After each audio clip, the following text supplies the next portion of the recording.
5টা এমন ভুল রয়েছে যেই ভুলের কারণে স্ত্রীরা নষ্ট হয়ে যায়, সংসার বিনষ্ট হয়। স্বামীর 5টা ভুলের কারণে সংসার নষ্ট হয়ে যায়, স্ত্রী নষ্ট হয়ে যায়। এই 5টা ভুল কখনো করা যাবে না, তাহলে সংসারের ভিতরে শান্তি কখনো আসবে না। পবিত্র কোরআনে কারিমের ভিতরে বলেন, হুন্না লিবাসুল লাকুম ওয়া আনতুম লিবাসুল লাহুন্না। স্বামী স্ত্রী জীবনটা কেমন আল্লাহ পাক রব্বুল আলামিন উদাহরণ দিয়ে বোঝাচ্ছেন।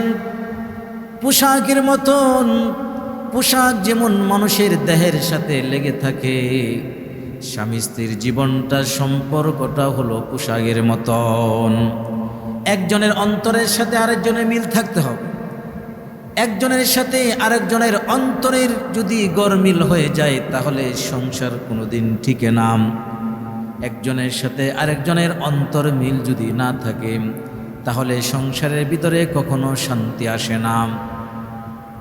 আল্লাহ পাক রব্বুল আলামিন বলেন, আর রিজালু কাওয়ামুনা আলান নিসা।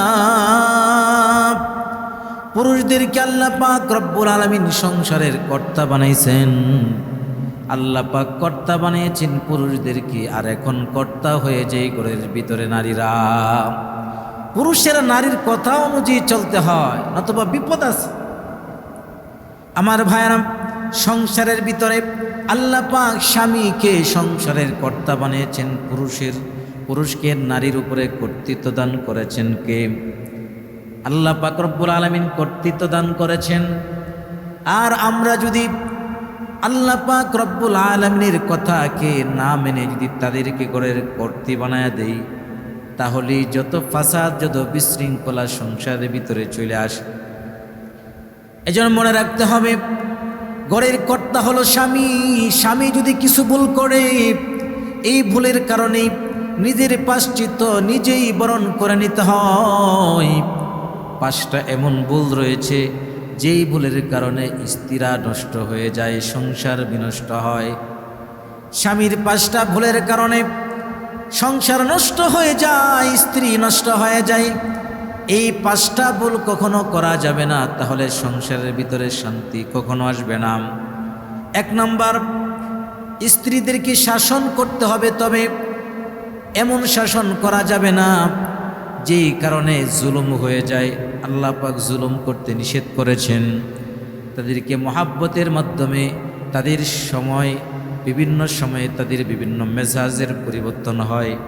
এই মেজাজটাকে ঠান্ডা করা বুঝের মাধ্যমে, নসিহতের মাধ্যমে। অতিরিক্ত শাসন করা যাবে না, কারণ যদি অতিরিক্ত শাসন করা হয় তাহলে কিন্তু ব্রেন বিগড়ে যায়। কারণ আল্লাহ পাক রব্বুল আলামিন তাদেরকে বানাইছেন নরম হাড় থেকে, আল্লাহ পাক তাদেরকে বানিয়েছেন।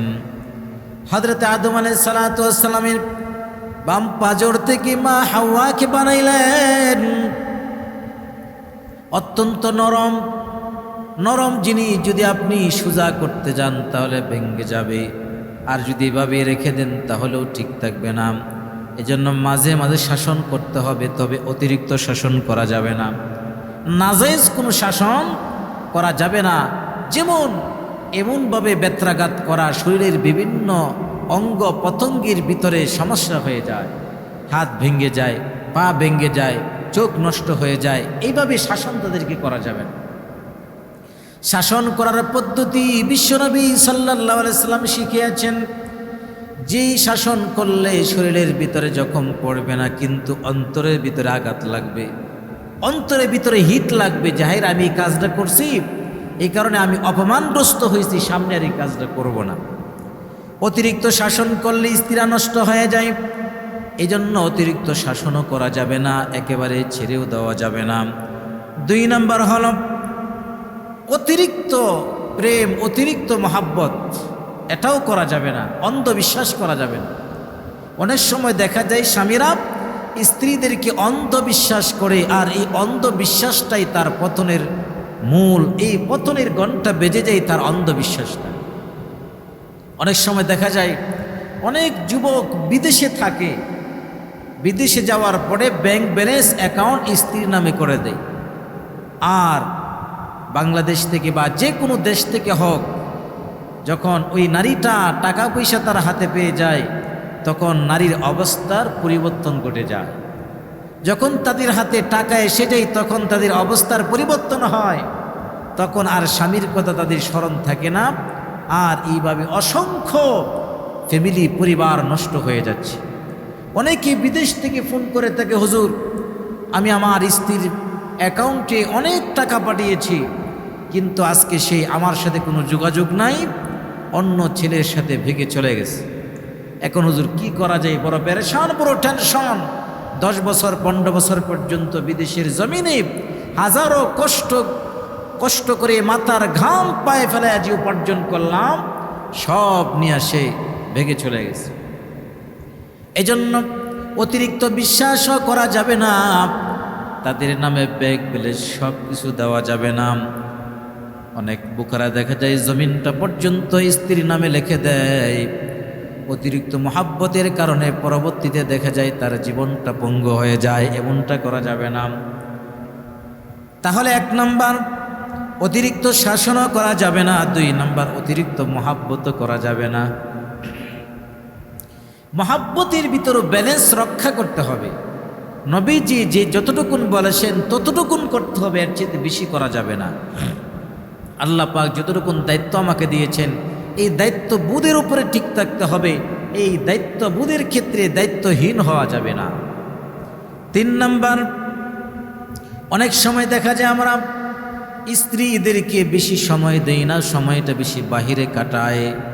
অনেক যুবকেরা দেখা যায় পরকীয়ার ভিতরে লিপ্ত হয়ে যায়, নিজের স্ত্রী বৈধ স্ত্রীকে সময়টা কম দেয়।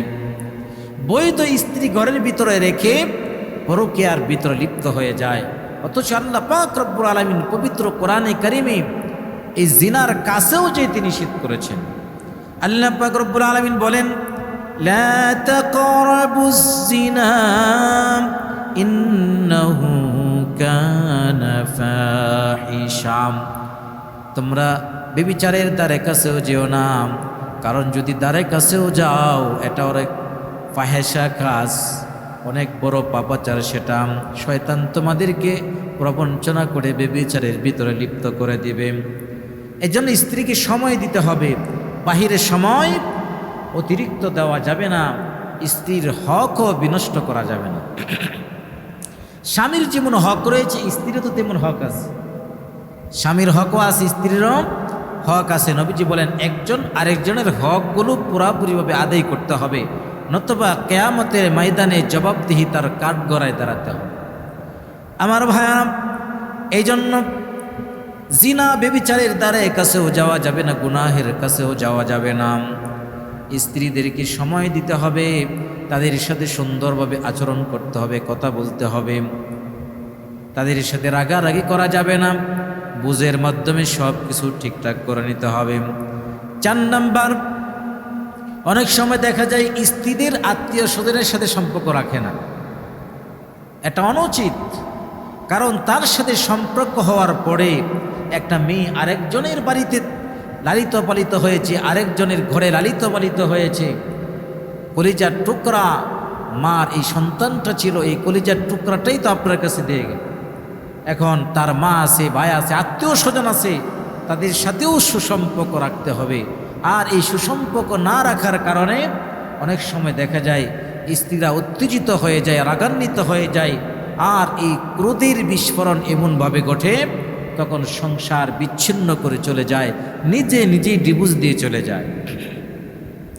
এজন্য নিজের আত্মীয় স্বজনের সাথে যেমন সম্পর্ক অটুট রাখা, স্ত্রীদের আত্মীয় স্বজনের সাথেও এভাবে সম্পর্ক অটুট রাখা, সম্পর্ক ছিন্ন করা যাবে না। আর 5 নম্বর হলো, যেই কারণে স্ত্রীরা স্বামীর প্রতি অসন্তুষ্ট হয়ে যায়, স্বামীর প্রতি রাগান্বিত হয়ে যায়, স্ত্রীরা নষ্ট হয়ে যায়, 5 নম্বর কারণ হলো কৃপণতা করা। যখন যেটার প্রয়োজন সেটা তো দেওয়া লাগবে, যখন কাপড় দেওয়ার দরকার কাপড় দেওয়া লাগবে, অনেক সময় চাহিদা থাকে খাবারের, খাবার দেওয়া লাগবে, যখন যা প্রয়োজন প্রয়োজনীয় আসবাবপত্রগুলো তাদের জন্য ব্যবস্থাপনা করা, এটা আপনার দায়িত্ব। কিন্তু অনেক সময় দেখা যায় কৃপণতা করা হয়, যা চাই তা দেওয়া হয় না। ব্যাংকে টাকা আছে, অভাব নাই, কিন্তু স্ত্রীদের চাহিদাগুলো পূরণ করা হয় না, টাকা উপার্জন থাকা সত্ত্বেও। এই কারণে স্ত্রীগুলো নষ্ট হয়ে যায়। এজন্য কৃপণতা করা যাবে না, আবার অতিরিক্ত ব্যয় করা যাবে না। কৃপণতা করা যাবে না, অতিরিক্ত ব্যয় করা যাবে না। যেই অতিরিক্ত ব্যয়, যেটা অপচয় যাকে বলা হয়, এটা আল্লাহ পাক রব্বুল আলামিন নিষেধ করেছেন। কারণ যারা অপচয় করে আল্লাহ পাক তাদেরকে শয়তানের ভাই বলে উল্লেখ করেছে। এজন্য কৃপণতাও করা যাবে না। আল্লাহ পাক কৃপণদেরকে পছন্দ করেন না। আর একেবারে এমনভাবেও টাকা পয়সা খরচ করা যাবে না যেটা নবীজি সাল্লাল্লাহু আলাইহি ওয়াসাল্লাম নিষেধ করেছেন, আল্লাহ পাক নিষেধ করেছেন। তাহলে আমরা কি বুঝলাম? 5টা কারণে, স্বামীর 5টা আচরণের কারণে স্ত্রীরা নষ্ট হয়ে যায়। স্বামীর 5টা আচরণের কারণে স্ত্রীরা নষ্ট হয়ে যায়। 1 নাম্বার কি? অতিরিক্ত শাসন। অতিরিক্ত শাসনের কারণে স্ত্রী নষ্ট হয়ে যায়। 2 নাম্বার, অতিরিক্ত মহাব্বত করে ব্যাংক ব্যালেন্সগুলো তার নামে করা বা তাকে বুঝিয়ে দেওয়া, এগুলোর কারণেও সংসার অনেক সময় বিনষ্ট হয়ে যায়, স্ত্রী নষ্ট হয়ে যায়। 3 নাম্বার, স্ত্রীর সাথে সম্পর্ক না রেখে বাহিরের বড় নারীর সাথে সম্পর্ক রাখা, যার কারণে স্ত্রীর সাথে আস্তে আস্তে সম্পর্ক বিনষ্ট হয়ে যায়। 4 নাম্বার, স্ত্রীদের আত্মীয় স্বজনের সাথে সম্পর্ক বিচ্ছিন্ন করা, এই কারণে স্ত্রীর সাথেও সম্পর্ক নষ্ট হয়ে যায়।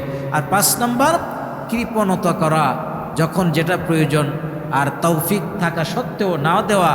এই 5টা কারণে স্ত্রীরা নষ্ট হয়ে যায়।